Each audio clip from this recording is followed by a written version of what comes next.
নমস্কাৰ। অহা মঙ্গলবাৰ খুব গুৰুত্বপূৰ্ণ দিন। অহা মঙ্গলবাৰ 22 তাৰিখ, জুলাই মাহৰ 22 তাৰিখ আৰু খুব গুৰুত্বপূৰ্ণ দিন, হনুমানজীৰ প্ৰিয় দিন আৰু মহাদেৱ শিৱৰ প্ৰিয় মাহ আৰু অৰ্থাৎ শাওনৰ প্ৰথমটো মঙ্গলবাৰ। এই প্ৰথমটো মঙ্গলবাৰত আপুনি এটা উইচ আপুনি বিচাৰিব পাৰে, এটা সংকল্প ল'ব পাৰে। 41 ডেজ কণ্টিনিউ আপুনি এই সংকল্প ল'ব পাৰে আৰু এই সংকল্পৰ সময়ত আপুনি কিছু কাম কৰিলে আপোনাৰ ক্ষেত্ৰত লাভ হ'ব।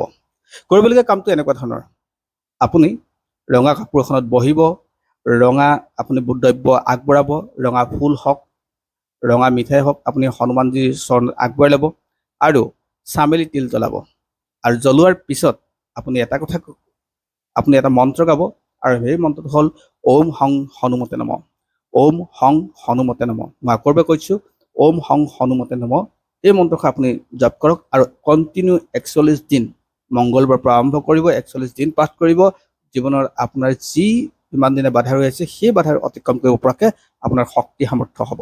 গতিকে এই দিনটো আপোনাৰ কাৰণে ভাল হ'ব। গতিকে আপুনি বিভিন্নজনলৈ পাৰিলে শ্বেয়াৰ কৰিব, যাতে তেওঁলোকৰো সংকল্প কৰক আৰু মনৰ ইচ্ছা পূৰ কৰিব পাৰে।